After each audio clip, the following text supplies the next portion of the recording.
What's going on, football fans? Danny Kelly here. I'm joined by Jackson Bevins every week. This is Deep Balls. It is the NFL Picks podcast for SB Nation for field goals. We try to break down each game, give you some analysis as to why we think individual teams are going to win, try to have a little fun, and just basically break down the slate of games and look forward to the weekends. So, Jackson, how are you doing today? Oh, I'm doing great, man. That's a interesting slate of games this week. I'm actually really excited to talk about some of them. Yeah, there's again, it's kind of like a lot of ones that you don't really know. You don't feel super confident making. There were quite a few picks here that I didn't feel very strongly about, and I did pick a few underdogs this week. So it's going to be kind of an interesting one to watch. Just to update where we are in the whole spiel. Jackson went 9-5 last week. He now sits at 49-28, which is 16th, right? 16th in the 16th in our group. Yep.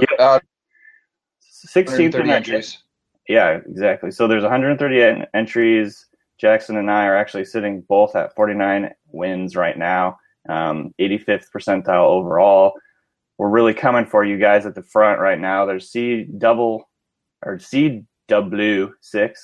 Andrew V210, and Maury Povich still number one. Maury Povich is going wire to wire on this thing. Yeah. So everyone in the lead, those three guys in the lead, or three guys or girls in the lead, have 53 right in the 98th percentile worldwide. So great job to you guys. Obviously, Jackson and I are kind of making a push towards the front, but still bested by several people in our group, so that's awesome. So anyways, let's just break right into it, I guess. First game on the schedule, Thursday night game, will be Atlanta at New Orleans. This is one of those short week division rivalry games. I think I'll be interested to see who you picked in this one, but I think I can guess. Obviously, New Orleans struggling quite a bit lately. They still have Drew Brees, though. It's a short week. They're at home. What do you think, Jackson? Yeah, it's tough. It's one thing that has happened this year, and I don't know if it was intentional by the NFL to try and spice up the Thursday night games, but the better team seems to have been on the road in most of the Thursday games, the more talented team. And I think that, Thursday night games you've heard me talk about before present a real disadvantage to the road team just because it's such a short week to recover and repair, and that gets harder and harder on the road team as the season goes on. But we've seen a lot of more talented teams travel to presumably less talented teams on Thursday night, and as a result, I think road teams are 3-2 this year, and I'm picking the road team again this week. I am going with Atlanta. I think Atlanta's very good, and I think that you do have to make those plays in tight games to end up winning 10, 11, 12, 13 games in a season. I think that they can do that, but they've also played down to a couple of opponents this year, and I could see this kind of being one of those games. I would say, most Saints teams in the last 10 years I'd feel pretty confident about in this one, but for the first time in I don't know how long, there's no identity to that team. And even the last couple of years when they've struggled, they still had that identity. You kind of knew what to expect from the – and this year that just hasn't been there. They're just not a very good team. And as I go down through the roster, I just don't see very many talent advantages at any position that the Saints have over the Falcons. So even though they're at home on a short week, I am taking Atlanta in this one. Yeah, and I did too. I think it's going to be an interesting – it's going to be interesting watching New Orleans corners go up against the Falcons receivers, because I think right now, if you've watched any New Orleans games this year, their corners are just getting picked apart. Brandon Browner being one of them. Isn't it crazy that Brandon Browner and Byron Maxwell have given up the two most yards to opposing wide receivers this year? That is bad. That sucks. I mean, that's like, obviously it tells you the Seahawks scheme is obviously very important to what they do and how well they do it. But Browner wasn't a chump in New England. Exactly. I mean, it's just I don't know. That's a good point. So it's just weird. Yeah. Well, Browner's not getting any younger, Yeah. and he's never been like a speed guy, so maybe they're asking him to play the wrong type of thing. But I think in New England, he kind of did, the Seahawks style of like it was like press coverage boundary stuff, Yeah. and he still I think led the NFL in penalty Yep. and whatever. So he's still kind of doing his thing, but yeah. So anyway, I think that's going to be a major mismatch. It'll be interesting to see how New Orleans tries to defend Atlanta and their deep passing attack and everything. And obviously, they've gotten their run game going quite a bit too lately. So I just think Atlanta's offense is too good. It's gonna be, a track meet out there potentially because for all the Falcons, danger on offense, they're a very dangerous offensive team. I don't think they're particularly great on defense. And they haven't had a very great schedule. They haven't had a very hard schedule yet either. So it'll be interesting. But yeah, I mean, again, it's a Thursday game, so anything can happen. But it's not like a long trip from New Orleans to Atlanta, or sorry, Atlanta to New Orleans. So that kind of affects it. It's also in the same time zone, all that stuff. So, Yeah, no, and that's a very good point. And it's something interesting. Football Outsiders every week they release the schedule ranks. They adjust their schedule ranks for teams in games played so far and games coming up. And you're right, the Falcons have had a pretty easy schedule, the 22nd most difficult out of 32 in terms of their past schedule. Their future schedule is the easiest in the NFL. Really? We might legitimately be talking about a 13 or more win team with the Atlanta Falcons. They have the easiest remaining schedule in the NFL, according to Football Outsiders. How the hell did they get such an easy schedule? That is ridiculous. Well, there's we'll find out if Carolina is a paper tiger or not, but that division is super beatable. I don't know who their cross division is they're playing this year, but I think it might be the NFC East, which isn't very good either. So anyway, there's we might be the road to the Super Bowl might go through Atlanta this year. Oh, that'd be kind of crazy, for the Seahawks to end up going back there if they make it to the playoffs. With a chance to play Dan Quinn, get a revenge game against the Falcons for 2012. That'd be pretty fun. Yeah, it would be. Obviously, that's looking forward quite a bit, but yeah, I mean, so that'll be a fun game. We'll probably watch that together tomorrow night, and hopefully, Atlanta will win. So we'll both be right. This is, I think, the first Thursday night game in a couple weeks that we've picked the same one. So, yeah. Moving on down the line, we got Denver at Cleveland. Denver's favored by 4 on the road. I think that feels about right, although I do think Cleveland is playing pretty well right now. Their offense is actually clicking. Josh McCown he threw for 300. What is the stat? There was a stat he's thrown in the 3 straight games. He's thrown more passing yards than any quarterback in their franchise history. Yeah, which is crazy to think about. He threw for 457 yards last week or something like that. Something kind of ridiculous. Yeah, he's really been amazing since he came out and kind of took the starting job because there's a lot of, maybe it's time for Manziel and right. Josh McCown he just sort of sounds like a backup. But yeah. Can Travis Benjamin and Gary Barnidge and turn them into like some incredibly productive passing offense. Yeah.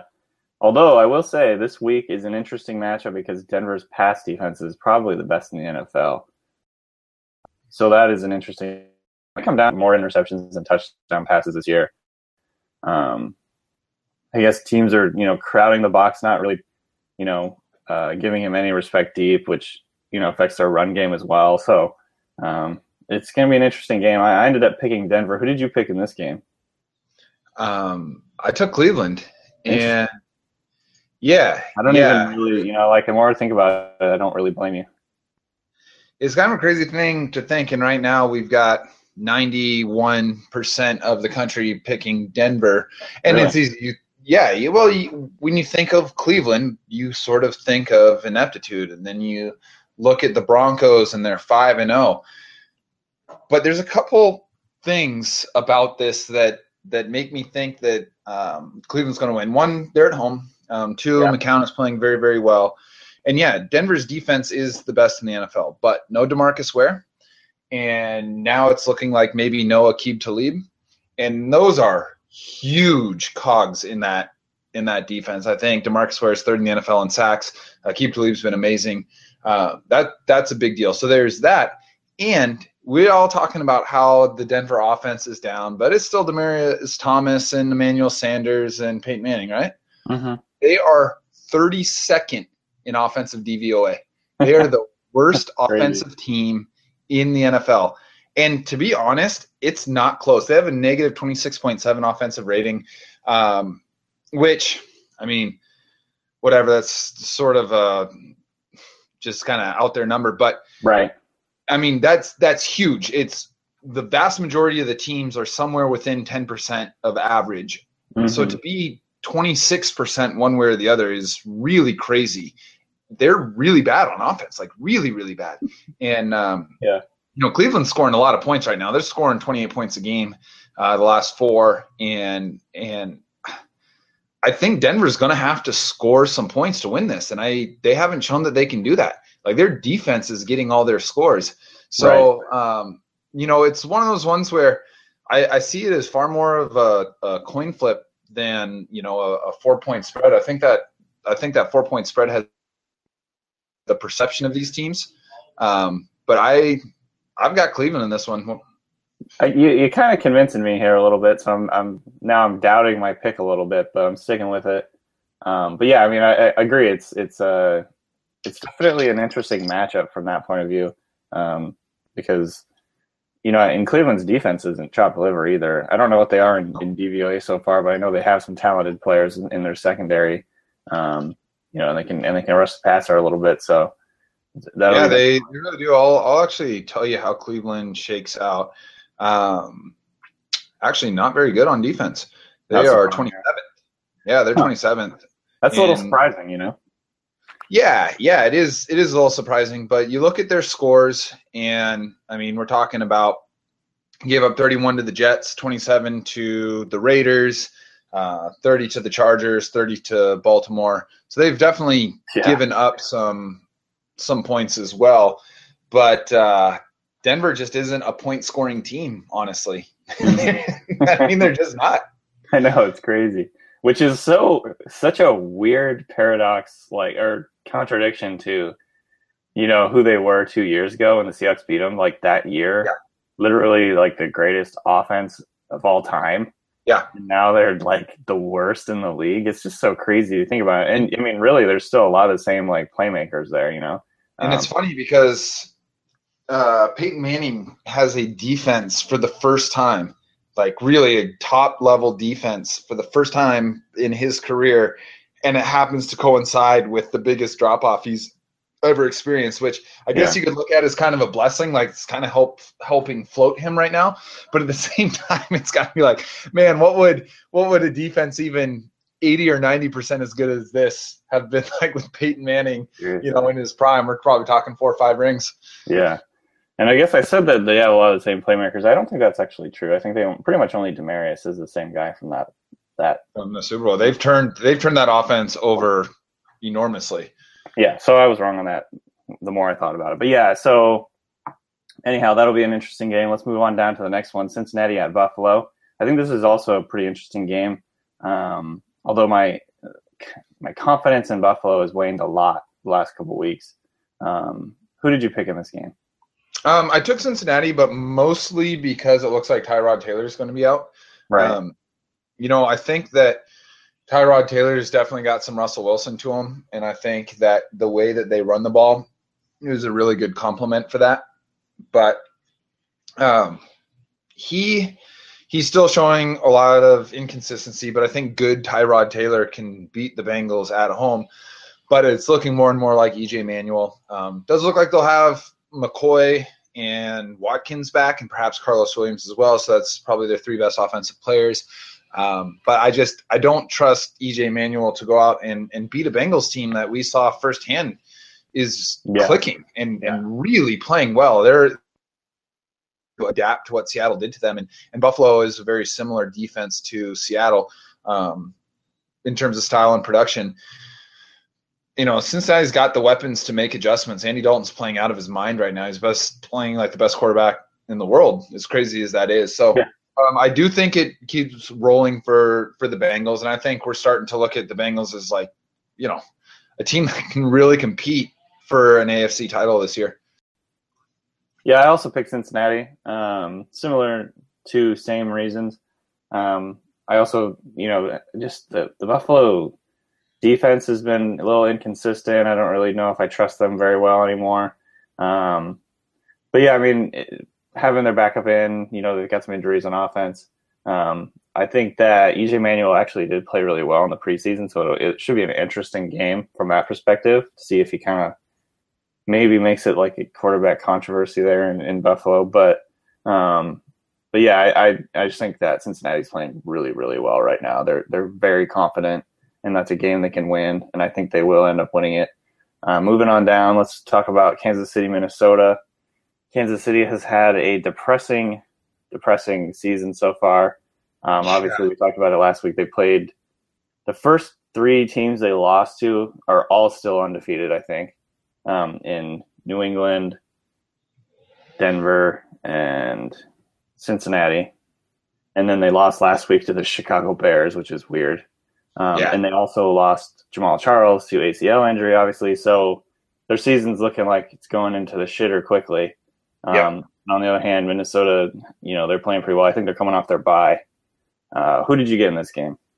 I've got Minnesota, and I probably would have picked them even if Jamal Charles was healthy. Yeah. I just,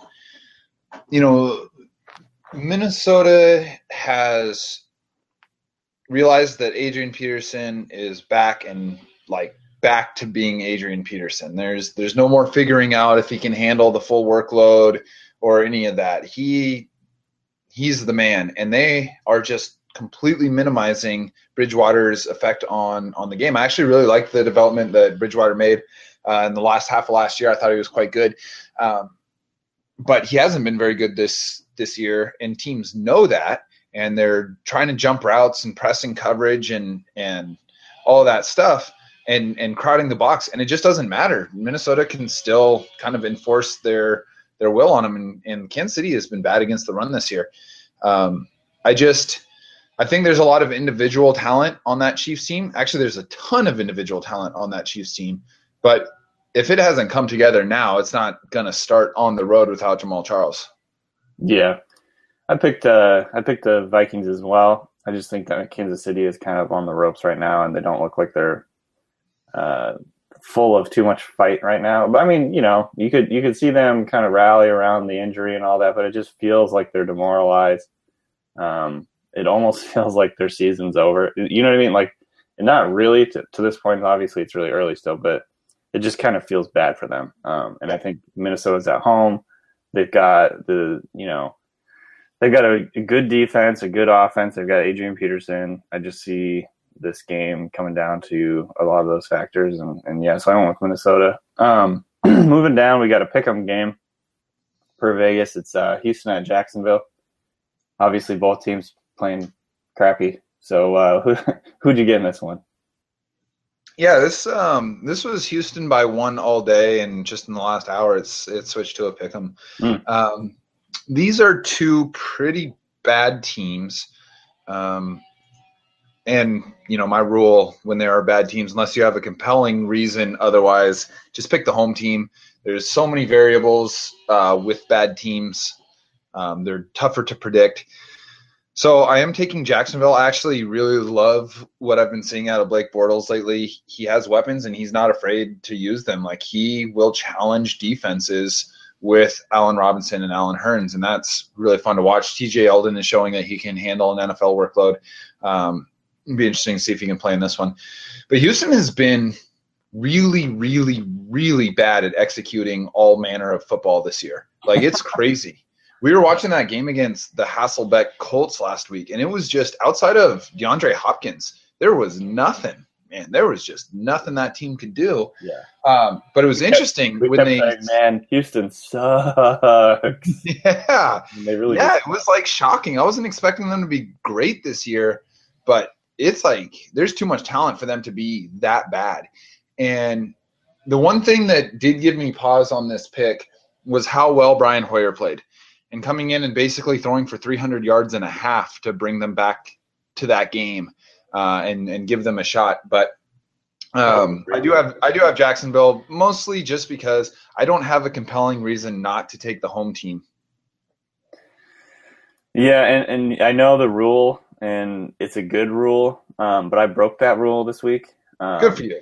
I took Houston, and it comes down to, I mean, on a pick'em, it's really just gut, right? Like, it's just who do you think is going to play better? Well, the line is saying that they think Houston's a better team on a neutral field. Oh, okay. Because it's at Jacksonville. That's true, right? So yeah, that's true. So that's not crazy. That the line is saying that Houston's the better team. Yeah, and so last week we saw DeAndre Hopkins kind of dominating. Jalen Strong caught that toss up in the end zone, and all that stuff. But I don't know. I think I agree with you. I think that Jacksonville's offense is looking really interesting lately, and they have some good young players. But I don't know. For some reason, I just think that Houston is the better team right now. They have the better defense, even though, really they haven't done anything well this year so far. But I just think they have better team overall. And Jacksonville's just, they just suck too. It's just like they do. I'm not trying to make the case that they're a good team. So anyhow, it really did just come down to kind of a gut pick for me. So I went with Houston on that one, although I don't feel very strongly about it. They do have, one guy who can kind of take over a game in J.J. Watt, and that, he's been a little bit quiet so far this year. So, maybe this week is kind of the week where you wake up the sleeping dragon or whatever. But yeah, so that'll be an interesting game from the aspect of it's a good matchup of two terrible teams. So moving on down the line, we got another, actually I think this game is pretty interesting, to be honest. It's Chicago at Detroit. Obviously Detroit is 0-5 in shambles. Nothing's going right for them right now. But meanwhile, Chicago has won 2 in a row, I believe. So they are kind of on the uptick again. And obviously Chicago beat KC last week. And Jay Cutler is playing a little bit better. They're kind of getting their wind a little bit for the season. And, a couple weeks ago we were talking about how the Bears might be the number 1 overall pick. I don't think we're having that conversation anymore. So I picked Chicago. The Lions might, though. God, seriously. And I can't believe the Lions are favored in this game, to be honest. But yeah, I picked the underdogs in this game as well. I picked Chicago. I just think they're more confident right now. I think Jay Cutler is a better quarterback right now. Matt Stafford got freaking benched last week, which is crazy to think about. They insist there's no quarterback controversy, but that probably is only because it's Dan Orlovsky who's backing him up. Right. I mean, they do have a controversy in that their, quote, franchise quarterback is really playing shitty. I mean, the controversy now is like, what do we do now? Like, you know what I mean? Like, so yeah, but I just think, Golden Tate's calling out the Lions fans. Like, it seems like there's a lot of there's like a maelstrom of bad juju in that team right now. So it's just, I just had to go with the Bears in this one. Who did you pick in this game? This one was really tough to me because I think the Lions are a really, really bad team. But I did pick them to win. And it has everything to do with the fact that they're at home against a team that I still think is bad. Yeah, they played better the last couple of games, got a couple of wins, which, wins in the NFL, I always say it, they're hard to come by no matter how you get them. Cherish them when you can get them. But I don't think that they're playing well. Kansas City completely folded on offense after Charles was gone. They tried to figure out a new game plan in the middle because everything runs through him. With Chicago, to pick them, I would have to be picking the third worst team by DVOA on the road. And I just don't know that there's a team out there that I would choose for them to do that with. If there was, it'd be Detroit, which is why it was tough for me. But But I don't think Detroit is as bad as they've played. And if they're ever going to get a win, this at home against Chicago is it. And I don't think they're going winless. So I do have Detroit in this one. Not uber confident about it, but going home team. I like it. So far, we have 3 different teams already, or 3 different picks already this week. So that's cool. But yeah, I mean, I like your analysis on that as well. I think, with these games that are so, these shitty teams against shitty teams, it's like really like. I hate picking games between bad teams. I would much rather pick games between 2 really good teams. I guess it's funny because for both of those games, I broke the kind of cardinal rule of bad games and picked the away team. Hey man, it's been working. You've been after that week too, man. I think I had like a 4 or 5 game lead on you. You've been steady chipping into it. So whatever you've been doing lately is working. Right. Well, I'm going to stick with it. Next on the docket, we got Washington at New York Jets.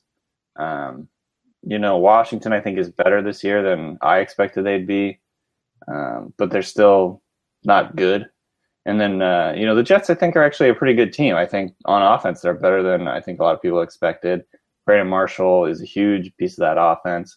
Chris Ivory looks really good. Yeah. So I got a decent amount of confidence in that team right now, and I picked the Jets in this game at home. Did you have anything different there? No. A lot of times the way I'll look at a pick is how many teams would I choose to beat this team at home? How many teams in the NFL are there? And right now, there's maybe 10 that I choose to win in New York, and Washington is definitely not one of them. So I do have the Jets. The Jets are actually my survivor pool pick this week. They're the team I feel most confident in that I haven't picked yet. So I do have the Jets in this one, and I don't have a ton to add to it. All right. Moving on down. This game is good, I think. It's Arizona at Pittsburgh. We saw Pittsburgh kind of do a ballsy-ass play on Monday Night Football, do the Wildcat walk-off touchdown, which is awesome. They've managed to kind of survive without Ben Roethlisberger, and they're obviously Michael Vick, is the backup there, and Le'Veon Bell's back, and then eventually they're going to get Martavis Bryant. He was inactive for this last game, I think, but he's looking. He says he's a full go for this week. Okay, that's good. So, I mean, they're kind of like they're hanging on, and they've given themselves a chance in the NFC or the AFC North. So,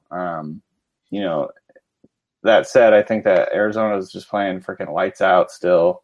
Even on the road, I picked the Cardinals in this one just because of the way they've been playing, the way they've been blowing teams out, the way they're kind of like super, super confident.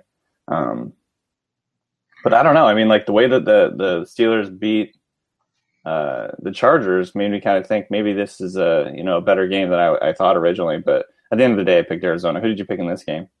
Well, if I had known that last week was basically going to be a home game for the Steelers, I might have chosen differently. I mean, it was crazy. That crowd was 2/3 Steelers fans in San Diego. Poor San Diego, man. Yeah, right. Man, just a tough thing they're going through right now. Got to be difficult to play football in an environment like that. But I have clicked both teams twice each on this game. This has been we're talking about the number 2 team by DVOA at the number 5 team. Unfortunately, I think a lot of Pittsburgh's number 5 has to do with how well they played with Ben Roethlisberger there. And if Roethlisberger were playing in this one, I would choose Pittsburgh. I think he's that good. But, I mean, Antonio Brown ceased to exist when Ben Roethlisberger went down. He has 8 catches on 17 targets since Roethlisberger got hurt. He had 29 catches on 34 targets when Roethlisberger was in, at like a 14-yard per target clip. And we're talking like crazy God King numbers. Yeah. And he, for as amazing as Le'Veon Bell is, and I do think he's the best running back in the NFL right now, Antonio Brown is what opened everything up, and he created so much, and him and Ben Roethlisberger are the most indefensible duo in the NFL, really, for the last 3 years, simply because, I mean, they could probably both run their routes and make their throws with their eyes closed and complete at 60% of the time. Like, it's amazing. Yeah. And Vic is, Antonio Brown went from catching passes from a rifle to catching them from a shotgun. You don't know where the ball's going to go. Michael Vick routinely is missing short throws by 3 yards. And I think that Arizona is good enough to take advantage of that. They're an extremely opportunistic defense. They put a ton of pressure on quarterbacks, and Michael Vick has not been very good under pressure in these last 2 weeks. So really the only times he's made really good throws is when he's had a very clean pocket. And I just don't think he's going to have clean pockets in this one. I think Arizona's really good. I will definitely be cheering for Pittsburgh. I'd like to see Seattle get within a game first after this one. And I actually like Pittsburgh. I know we're supposed to hate the Steelers, but I actually really like them a lot and would like to see them win. But I do think Arizona is the better team, especially with Roethlisberger out. Carson Palmer is playing amazing. I mean, he put up whatever numbers it was last week, 3 touchdowns and 200 yards or whatever on 14 pass attempts. Like, it's crazy. And then Chris Johnson is the second. Chris Johnson, who was like a late sign, I think, after week 1, he's the second leading rusher in the NFL right now. Yeah. David Johnson has like 6 touchdowns in 4 games, and now Andre Ellington's back. And on his 3rd carry back, he busted a 60-yard touchdown. Larry Fitzgerald has gone through a rebirth. John Brown is the new T.Y. Hilton. Like, God damn it, the Cardinals are fucking good right now. Like, this is not just feasting on an easy schedule. They're a really good team, and they're put the boot to the teeth type of team too after they've got you beat. You see Bruce Arians' quote when he was talking about being way up on a team like that? No, I didn't see what he say. He says, well, it really cuts back on the amount of yards we can get, so it hurts. We don't really like it because it hurts our stats. Dude, you never hear a guy say stuff like that. It's awesome. He's such a villain. I love it. So, he really is. He's like my least. I mean, I like respect the hell out of him as a coach, but he's like my least favorite head coach right now. Like, God damn it. Yeah, totally. But he's got that team playing with unbelievable swagger. They remind me so much of the Seahawks from a couple of years ago. Oh my gosh, they are the 2012 Seahawks all over again. It's crazy. So it's uncanny. Yeah, it really is, man. It really is. So I would love the Cardinals if they were in any other division, but unfortunately they're in the NFC West. So anyhow, all that is really long-winded way to say that I am choosing the Cardinals. And the way that you talk about Antonio Brown falling off a cliff since Mike Vick came in, it's really interesting. Just thinking about how intertwined receivers and quarterbacks are in terms of their stats, because there is no dispute. Antonio Brown is fucking good, really good. Yep. But I think he's the single toughest cover in the NFL. Yeah. But I mean, at the same time, he can look real human when you have kind of a mediocre quarterback throwing him the ball. It's just it's so interesting to me, how, it's like a symbiotic relationship. You really have to have a good quarterback throwing you passes, or else as a receiver, you just kind of look pedestrian. It's crazy. And I don't even say that as like a shot at the Seahawks. I didn't mean pedestrian, as a failed, whatever. But honestly, it's true. It's crazy because for instance, right now, everyone's talking about Jimmy Graham, and I understand that, and I get it, and I'm starting to feel that way too. But at the end of the day, I mean, Russell Wilson's not Drew Brees. Yep.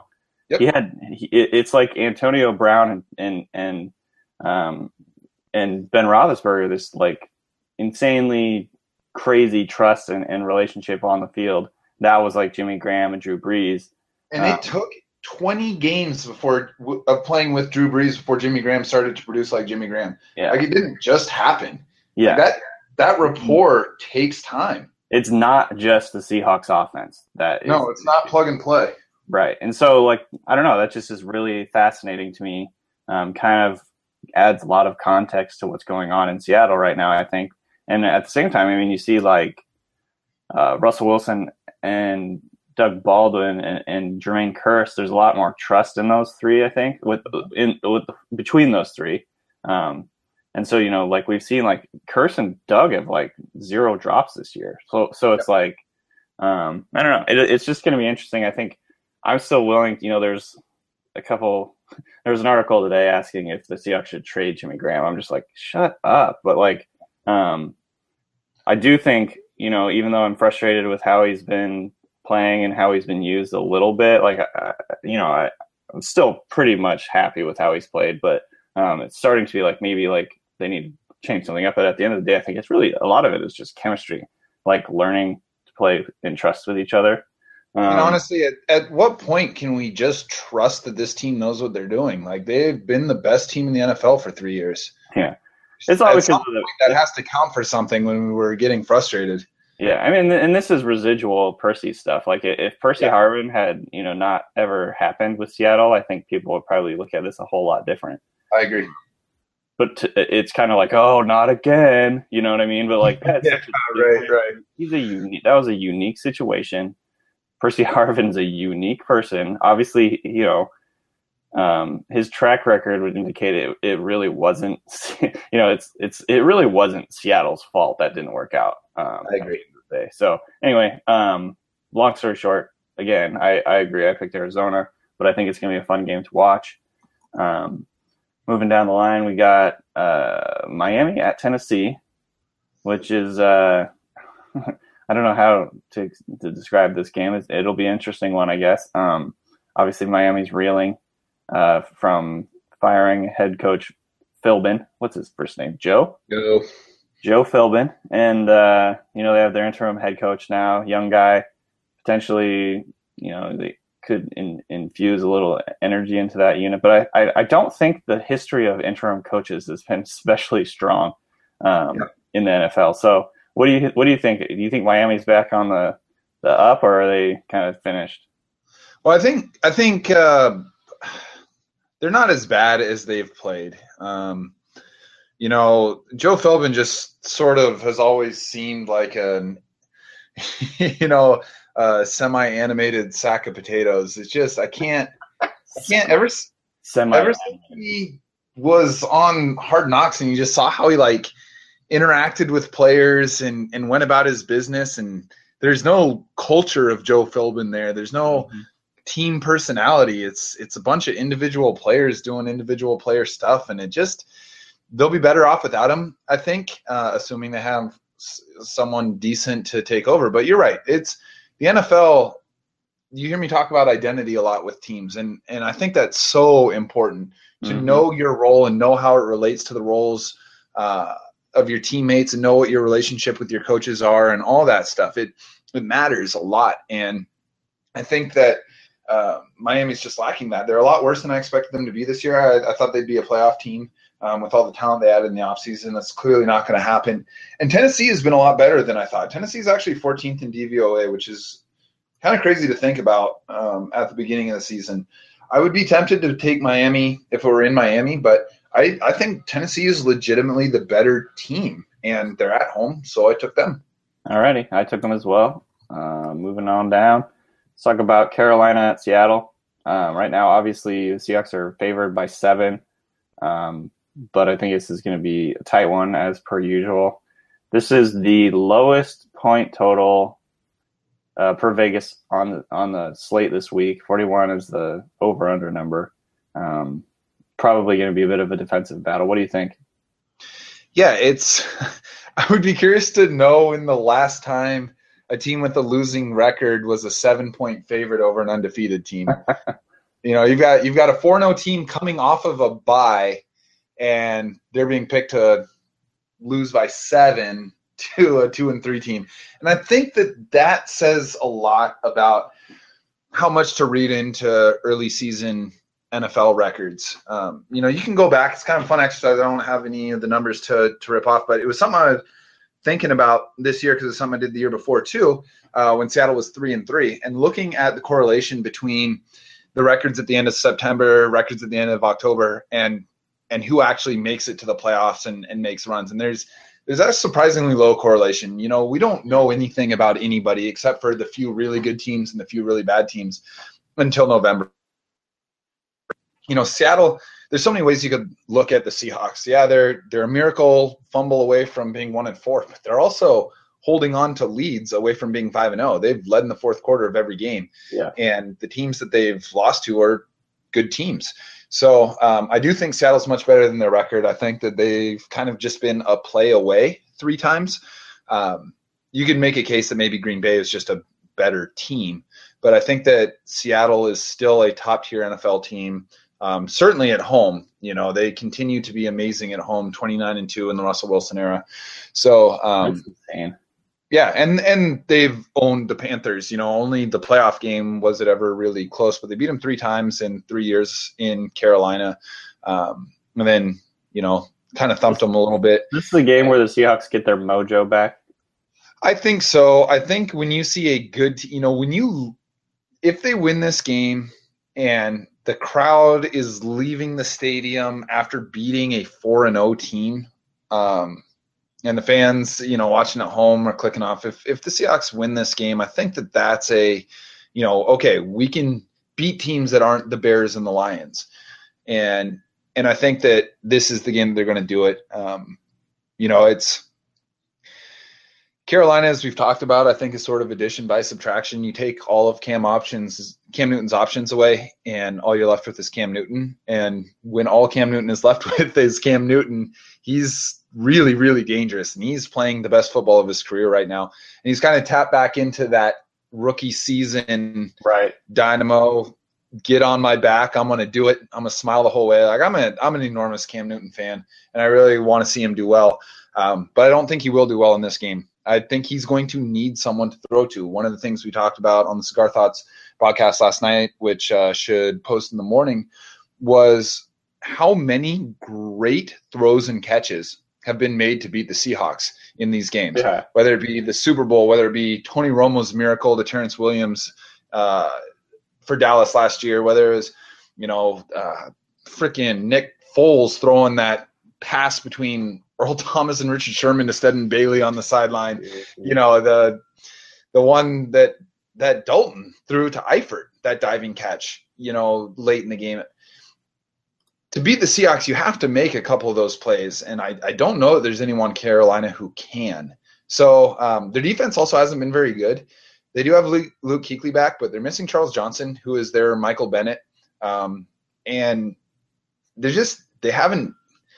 they haven't been as good as their record, in my opinion. I think Seattle's been a lot better than there. So 7 points actually sounds right to me in this one, and I do have the Seahawks winning. Nice. All right, moving on down. We got San Diego at Green Bay. I take it you're picking the Seahawks as well? Oh, did I not say? Yeah. Okay. Sorry. Yeah, no, I'm picking the Seahawks at home. Yeah, I blanked there. Sorry. Is there a team in the NFL you would choose over the Seahawks in Seattle? Probably no. No, I don't think so. I mean, the way that I look at the Seahawks is they can beat anybody at home, and then they can beat most people on the road. They can beat anybody on the road some of the time. Does that make sense? Yep. But yeah, I mean, obviously we talked about it in the past, like they have one of the best home field advantages in the NFL. They're essentially kind of like the Green Bay Packers of, you know, like you have to put something pretty special together to beat them at home. Mm-hmm. So I don't think I would pick anybody like in our picks. Like I probably will never pick any team to be the Seahawks at home. Like, you know, regardless of how good they are, I just think the Seahawks will win at home. So like you said, I mean, it kind of takes a act of God to. It's like a jet. You know how they talk about how like a jetliner crash, like you have to have like 12 things go wrong successively for like anything, like because everything is, there's so much redundancy built into like jets and everything. Yep.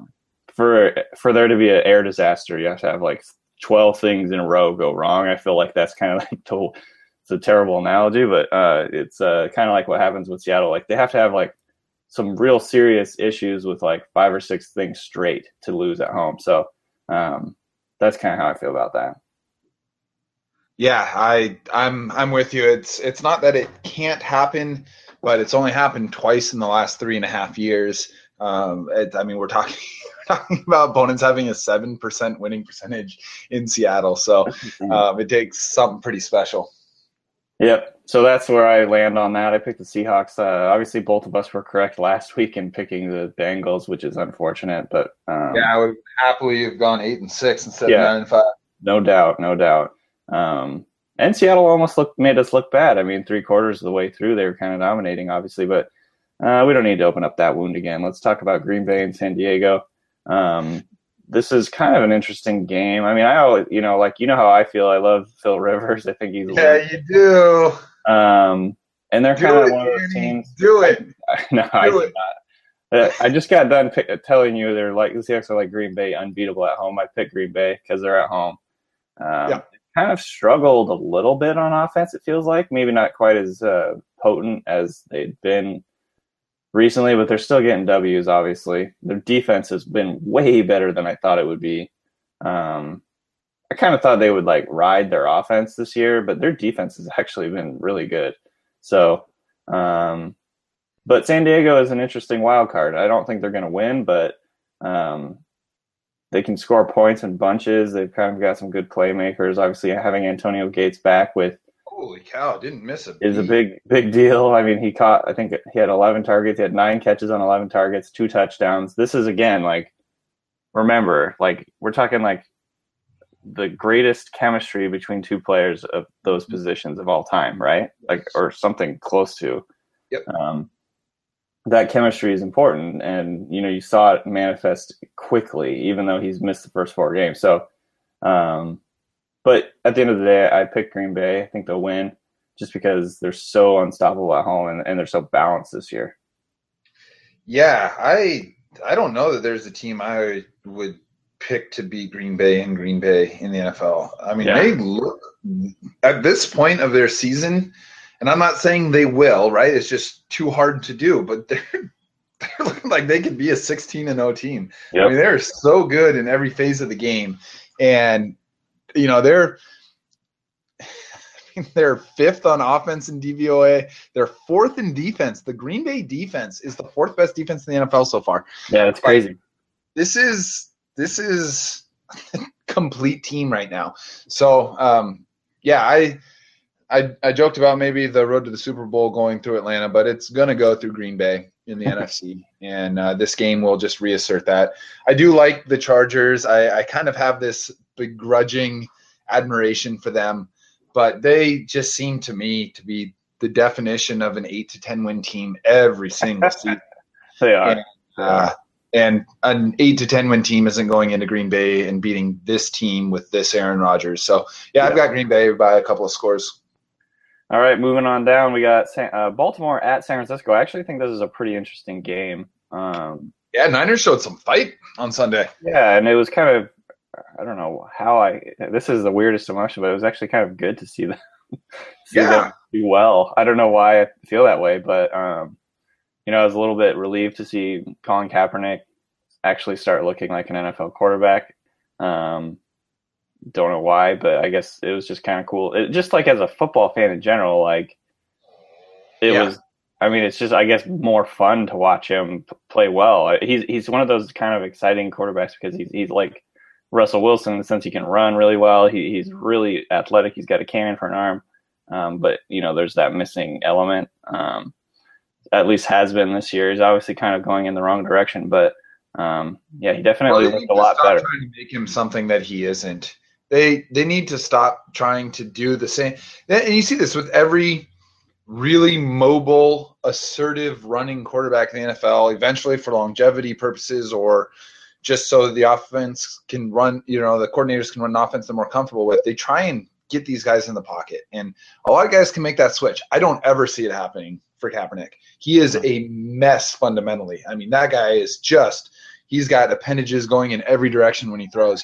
And it takes him so long to get that throw where it's going. But when he's on the edge, then defenders have to choose. And when they have to choose, he can make them pay. And Seahawks fans have seen that. So I hope for the 49ers' sake that they adapt the offense to him and start trying to get him out on the edge.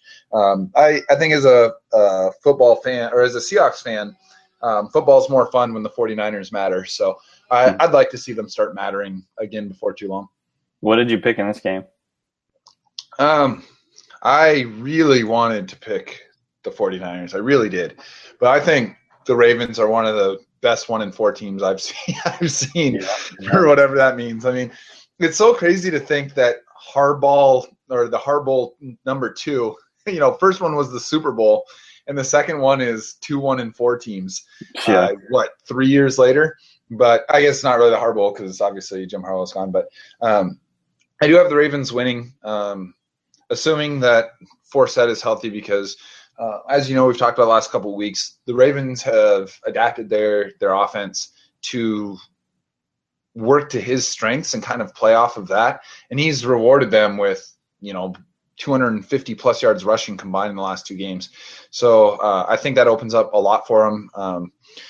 And it's looking like Steve Smith might be back, which makes a world of difference for them. So anyhow, I do have the Ravens winning just because they're a better team. I really wanted to pick the 49ers in this one, but I think Baltimore's closer to the middle of the pack. And San Francisco is the worst team by DVOA. They're 29th on offense. They're 31st on defense. They're 25th in special teams. They're bad across the board. So, yeah, I just got to go with the better team in this one. Well, I picked the 49ers for you, then. I don't know why, for whatever reason, I like San Francisco in this game. I don't think Baltimore, they just don't have the teeth that they normally have on defense or offense this year. And I think San Francisco's, obviously they lost that game last week, but I think they're playing a lot better football, and they're coming home. They're probably better there, obviously. So this was kind of one of those gut picks, and it went against the spread and everything, but I chose San Francisco in this game. I think there might be an upset this weekend there. Yeah, I mean, it was a tough pick for me.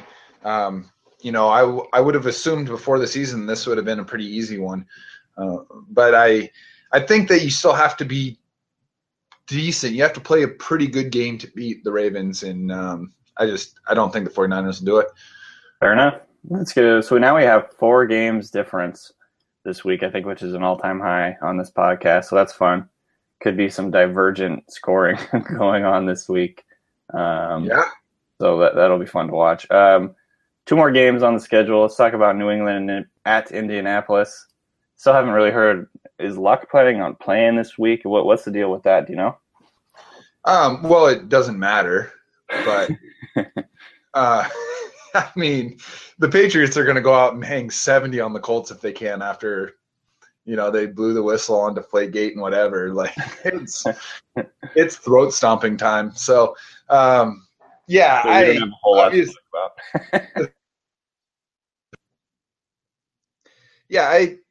don't know. I mean, Andrew Luck gives them a better chance because he's a better quarterback than Hasselbeck, but he hasn't been good this year, and the Patriots probably aren't the team you're going to start looking good against. I wouldn't be surprised if they score 20+, but I think the Patriots are going to crush the Colts in this one. I really do. Tom Brady has a feature running back for the first time in however long. Like, Deion Lewis is the real deal. Yeah. And he's put the ball on the ground a couple of times, and we all know how fungible the running back position is for Bill Belichick.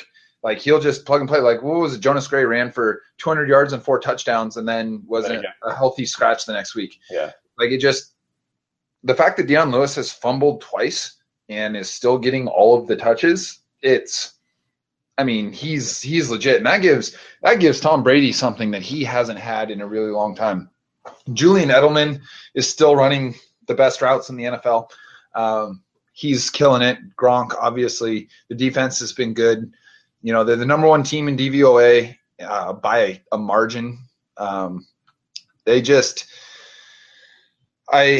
think the Colts are kind of like, the outside looks pretty good, but I think they're kind of like an apple that's rotting from the inside. They just the inner workings, the line play, defensive pressure. None of that's there for them. They don't establish any will on the offensive or defensive side of the ball. So I think New England takes pretty good care of them. New England is first in offense, ninth in defense, third in special teams. That's crazy. Yeah. What about you? Colts have a chance? No. Yeah. I picked New England in this one for obvious reasons. And, yeah, that's all I have to say about that. Yep. We only have one game left. Let's just have you talk about it. New York Giants at Philly. What do you got? Yeah, this is the other game like Pittsburgh and Arizona that I went really back and forth on. This is one where I have to really fight my biases with regard to these two teams because I really don't like the Giants and I really do like the Eagles, and I pick against the Giants every week and I pick the Eagles every week. And I mean, not truly. I've picked opposite at least once for each of those teams, but you know, the Eagles are at 2-3, the Giants are at 3-2, and you've told me I picked against the Giants that I need to realize that they're better than I think they are, and you know, certainly DVOA bears that out. They're the number 8 team right now. They're have the number 7 offense, number 13 defense. They're 7th on special teams. They're pretty complete in terms of playing above average football. Eli Manning is looking really, really good. Like the type of Eli Manning that went on those crazy postseason runs. Right. But I think that we saw something from Philadelphia last week that is closer to what we saw last year and what we can expect moving forward. Really getting DeMarco Murray comfortable and involved. I think he had 8 catches as well. So they're really trying to make sure that the offense is going through him. Bradford looked more comfortable. Granted, it was against the Saints, but they did put up a bunch of points and really took control of that game early and then really leaned on their opponent. And that was cool to see. They are at home. You know, these teams know each other well. All the cliches that go with primetime interdivisional matchups kind of, makes these games tougher to pick. But I'm kind of sticking with my guns. I like the Eagles. I'm still a big believer that over a large enough sample size, the Chip Kelly system works. And I expect that to bear itself out. I'd probably pick the Giants in New York, but I am taking the Eagles in Philly. Yeah, I kind of went against my guns too, and I picked Philly. And you know, I think you kind of encapsulated the reasoning. They're at home, and 2, they finally figured it. It seems like they finally figured out like what's going on and fixed it. And you know, the Philly or the Eagles team that is playing at where they should play is really good, and I think their defense is really good too. And so for those reasons, I think. You know, it's funny because I've told you a couple times I think the Giants are better than we think they are, but I also don't think they're like real good. Right. That makes I agree. sense. You know, so yeah, that was kind of my reasoning, and I agree. I think if it was in New York, I probably would have picked the Giants in this one, but went with the home team on Monday Night Football. Kind of, it'll be one of those fun games again, probably high scoring. So. Yeah, that's all we have for these games this week. We got, let's see here, 4 differences. I picked Jacksonville, or I picked Houston. Jackson picked Jacksonville. I picked, let's see here, what other ones do we get? You picked Cleveland. Yep. I picked Denver. I picked San Francisco. You picked Baltimore. Mm-hmm. That was 3. What was the other one? I think you picked Houston and I took Jacksonville. Yeah, I said that one. Oh, and then and then you picked Detroit and I picked Chicago. So this will be a fun week. You know, next week we could be talking about how Jackson pulled away, or we could be talking about how his protege Dan. You know, one thing that I really like about this is I think you and I kind of have a little bit of a contrast in styles. I've got some formulas that I have, you know, served me really well the last few years picking games, and I kind of stick to them even if my gut is telling me differently. And I think that you spend so much time really knowing these teams. I think that you have a lot of knowledge of some of these teams. It's far more in depth in terms of schematics and personnel than I do. So it's kind of cool to see you bring that extra knowledge in and see how you approach some of these games. It really is totally different. Yeah, it's been a lot of fun kind of finding out like our biases and kind of some of our rationales in picking games. So, and obviously so far through 5 weeks, we're tied. So it's been, been pretty fun. We had a request to include our Monday night score picks. That's one of the, one of the criteria with our Pigskin Pick'em. So I just in response to the request, I had the Eagles 23-20. Okay, and I'll take the Eagles 31-27. Cool. And then my against the spread for this week, I've got Jacksonville winning a pick'em game. I have Cleveland with a natural cover as an upset against Denver, and those are the two that I feel really good about. But I'm going to throw New England covering that 7.5 on the road as well. All right, I like it. Well, that was another good week of the Deep Balls podcast. Yeah, so again, if you're listening, make sure you if you're listening on Field Goals and you're watching the YouTube, make sure you subscribe on iTunes. You can find us we'll include the link on the post, but you can also just look up Deep Balls from Field Goals. Make sure if you're not in our Pick'em group yet that you want to join, that's still open. It's called Field Goals Deep Balls, Field Goals : Deep Balls. We've got 130 something people in there. It's a lot of fun to kind of track your progress against people that you probably, you recognize their usernames from Field Goals or you see them on Twitter or whatever. And so that's kind of been fun. And then obviously you can test your mettle against Jackson and me. Go to iTunes and subscribe. And then obviously remember to go and subscribe on iTunes as well to NFL Mock Draft, or 3000 NFL Mock Draft. That's Kenny and Rob Staten. They talk about college football and NFL draft every week. And then also Reel in the Field Goals you can find on iTunes. That's Kenny and I talking to different guests every week, usually beat writers or people in the know about their team. This week we're talking to Will Brinson from CBS nice Sports. Kid. Yeah, so that'll be fun. He's obviously he's not a beat reporter or anything for the Panthers, but he's from that area. I think he still lives there, and so he knows that team really well, and he's always a fun guy to talk to. He knows his stuff, so make sure you listen to that. Subscribe on iTunes to Reel in the Field Goals.